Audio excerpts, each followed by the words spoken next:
Hello there everyone, my name is Kim McGarry, and for my strategy demonstration I am using multiple intelligence options, um, and we'll be doing a lesson um, on Hoot from the unit that I've been working on for this class. This particular lesson, the title is Organizing Important Facts and Details to Design a Presentation that will Raise Awareness for the Protected and Endangered Burrowing Owl. For this particular lesson, we're going to need to use two class periods. The first class period being one of our block days, which is an 80-minute day, and we will have to finish up the following class, which will be another 40-minute class. The different learning outcomes for this particular lesson I have listed here next, and you can see the students will access prior knowledge about threatened, endangered, or extinct species by completing a KWHL chart.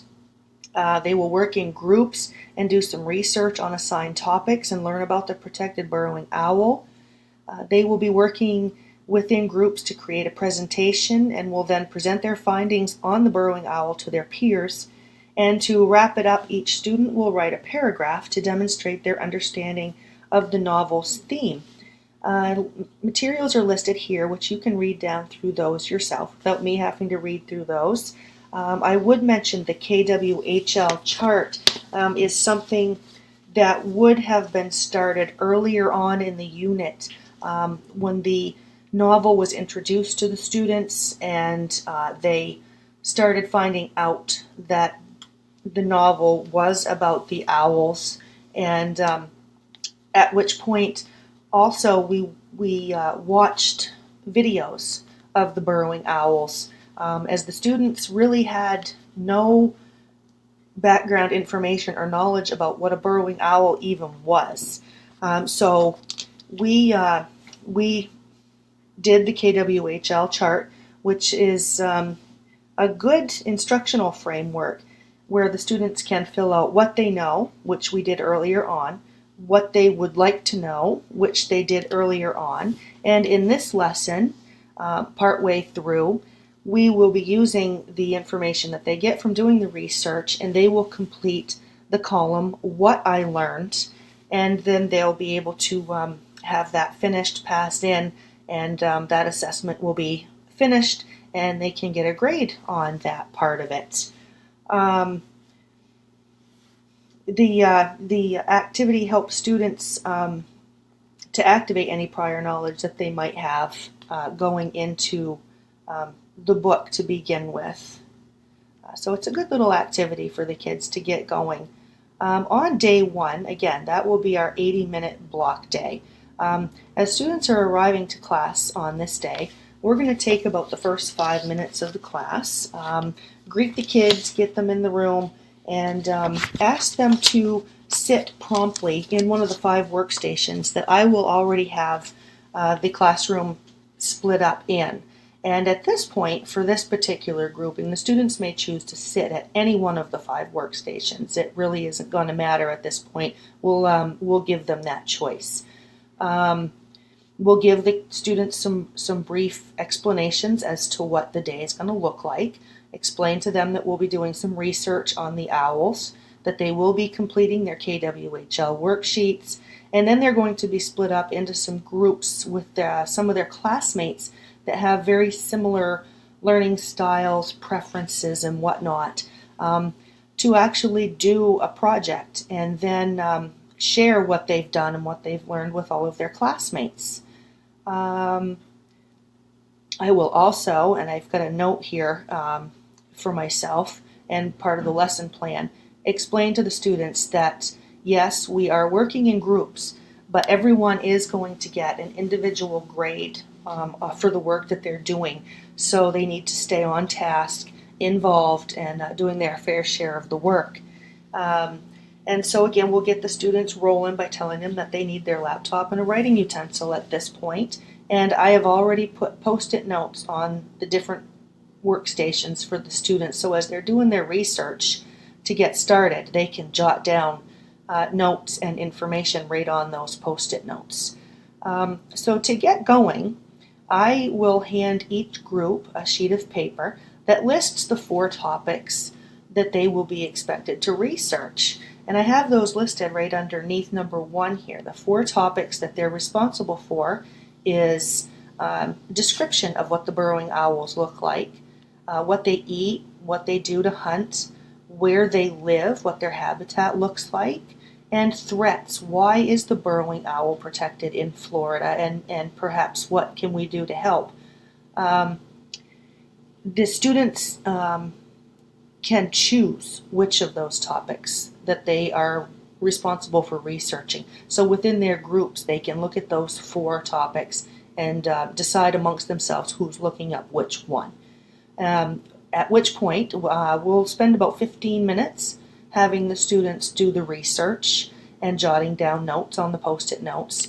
And while they're doing that, I will just be walking around the room throughout all the different groups, monitoring to make sure everybody is understanding what they're doing, if anybody has any questions, needs any help finding anything, that type of thing, and also making sure that everyone is on task and doing what they're supposed to be doing so that they can get that good final grade.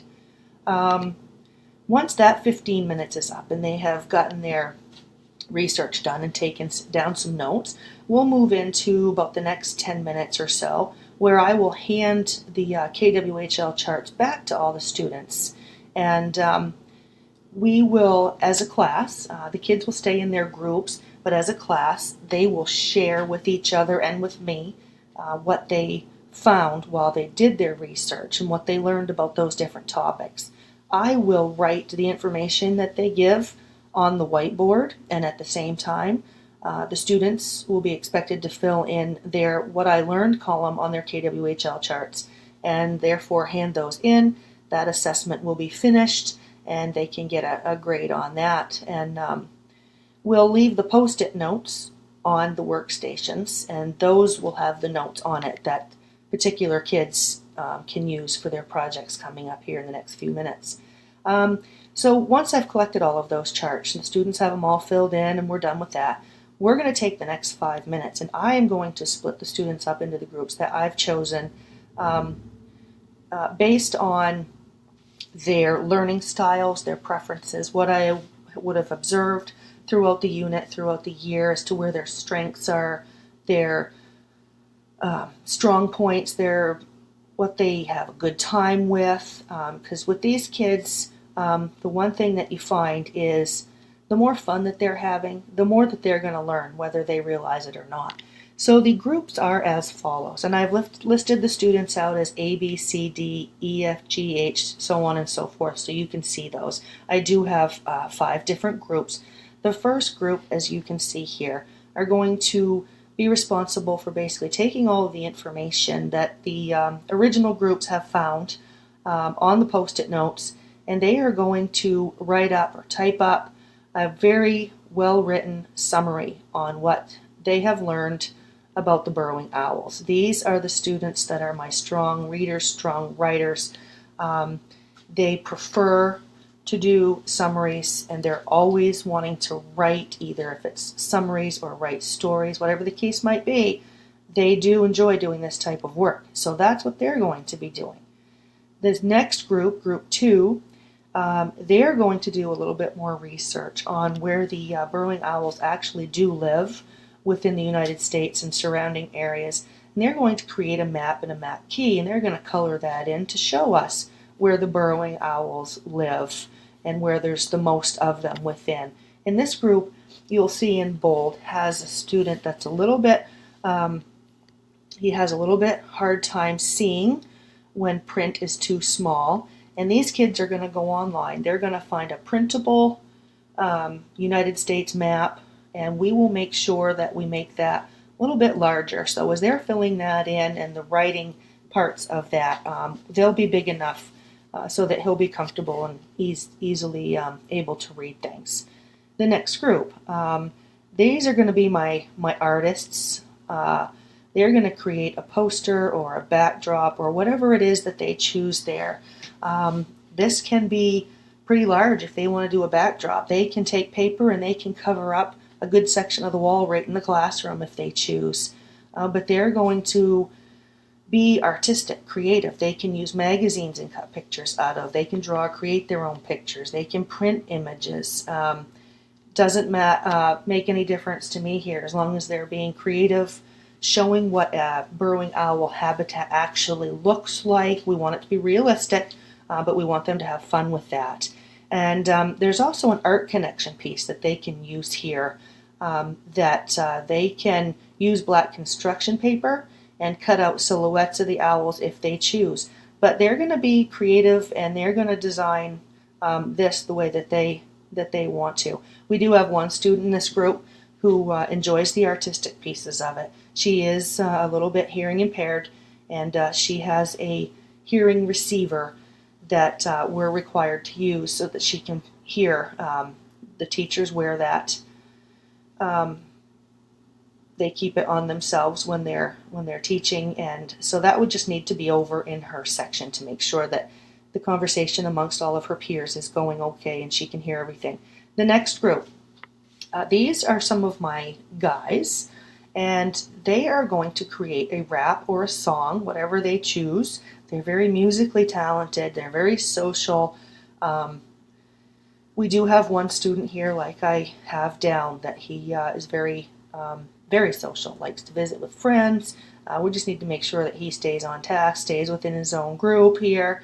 And these guys are going to take the information from the stickies, the Post-it notes, and they're going to create for us a rap or a song that they can share. And the last group here, they're going to do a brochure. And they're going to do a little bit more further research on the environmental issues and the threats that the owls do face. And they're going to make a brochure that's going to include information about the owls, photos of the owls, what laws are in place to help protect the owls, and who could you contact if you found out the owls were in trouble, this type of thing. There is one student in this group who is very independent, very much a leader, to the point where they do like to take charge a lot. So we'll have to walk around and monitor and just make sure, again, that everybody is being involved, everybody's getting a chance to do something, and everybody's participating. And we're going to use 45 minutes to get these pieces done so that the kids have lots of time to do what they need, look stuff up, find pictures, whatever it is that they need to do. And all of the supplies that they need will be right there in the classroom, and they are free to come and go and grab what they need, whether it be paper, scissors, glue, magazines. If they're printing pictures, they can go to the printer that's in the library and pick those up, not a problem. And that will come to the end of class for the first day. Moving into day 2, that will be a 40-minute class. Again, we'll have all the students come in. They won't necessarily be seated in their groups at this point. They can sit where they normally sit.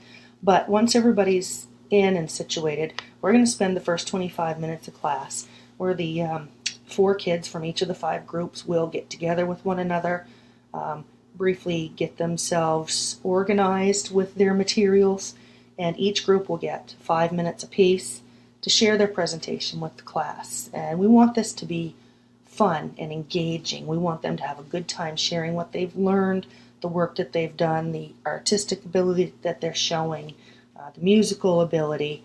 We want them to have a good time. We want the rest of the peers to ask questions if they have any. I will ask questions if I think of some to keep them engaged and make them feel like they've done a really good job.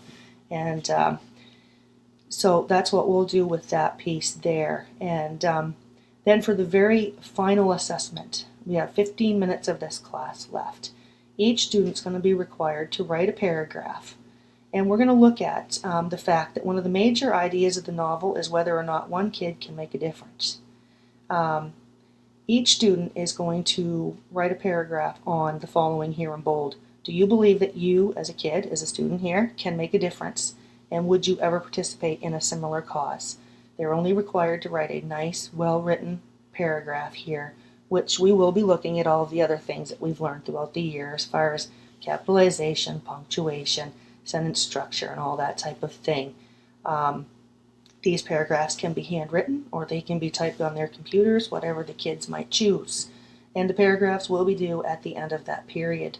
So that will bring my lesson to a close and concludes the unit.